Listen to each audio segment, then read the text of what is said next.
చేవెళ్లగడ్డ మీద బీఆర్ఎస్ జెండా ఎగరటం ఖాయమన్నారు BRS MP అభ్యర్థి కాసాని జ్ఞానేశ్వర్. చేవెళ్లలో రెడ్డి సామాజిక వర్గ హవాకి ఈ ఎన్నికల్లో బ్రేక్ పడుతుంది. బీసీ అయిన తననే చేవెళ్ల ప్రజలు ఎంపీగా గెలిపిస్తారని ధీమా వ్యక్తం చేశారు. గతంలో గెలిపిస్తే ఏమీ చేయని నేతలు మరో అవకాశం ఇవ్వాలనటం అతిశయోక్తి అన్నారు.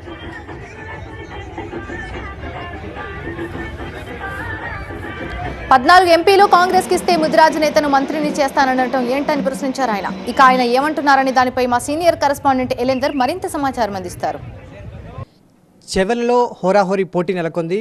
దీనికి సంబంధించి మనతో మాట్లాడేందుకు చేవెళ్ల బీఆర్ఎస్ అభ్యర్థి కాసాని జ్ఞానేశ్వర్ మనతో ఉన్నారు. ఆయనతో మాట్లాడదాం. సార్ నమస్కారం అండి. చేవెళ్లలో ప్రచారం చేస్తున్నారు, ఎట్లా అనిపిస్తుంది? గ్రౌండ్ లెవెల్లో బయట హోరాహోరీ త్రిముఖ పోటీ అని చెప్పి చాలా వరకు చెప్పుకున్నప్పటికీ మీరు గ్రౌండ్ లెవెల్లో ఉన్నారు కాబట్టి మీకు ఎలా అనిపిస్తుంది? మీ గెలుపు అవకాశాలు ఏ విధంగా ఉన్నాయి చేవెళ్లలో? గ్రౌండ్ రియాలిటీలో వాస్తవాలు చెప్పుకుంటే ప్రజానీకం అంతా బీఆర్ఎస్ వైపు, 100% వాళ్ళు 10 సంవత్సరాల్లో చేసినటువంటి పనులు, కేసీఆర్ గారు చేసినటువంటి అభివృద్ధి ఫలాలు ఒక విధంగా కాకుండా ప్రతి ఏరియాలో ప్రతి కోనలో కూడా బీఆర్ఎస్ చేసినటువంటి పనులు మళ్ళీ ఎవరు చేస్తలేరు అనేది వాళ్ళ యొక్క వాదన.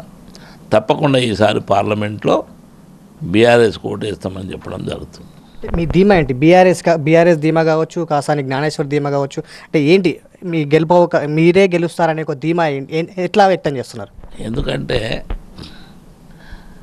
నేను దాదాపు 40 సంవత్సరాల నుంచి ప్రత్యక్షంగా సమాజంలో ఉన్నటువంటి సమస్యలు, నా పోరాటమే బడుగుల రాజ్యాధికారం కొరకు, దాని కొరకే ముద్రా సామాజిక అధ్యక్షుని అయినా 93 కులాలు పెట్టిన, 96 కులాలను ఒక దగ్గర చేసిన, నా పోరాటం నిరంతరం జనాభా దామాషా ప్రకారంగా రిజర్వేషన్ కావాలని పోరాడుతున్నటువంటి వ్యక్తి.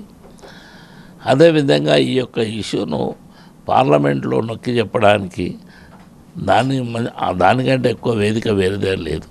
ఎట్టి పరిస్థితుల్లో చేవెళ్లగడ్డపై బీఆర్ఎస్ జెండా ఎగురుతుందనేది మాత్రం కాసాని జ్ఞానేశ్వర్ చెప్తున్నారు. వీడియో జర్నలిస్ట్ ఎల్ఎం శ్రీనివాస్తో ఎలెందర్ రెడ్డి, TV9 హైదరాబాద్.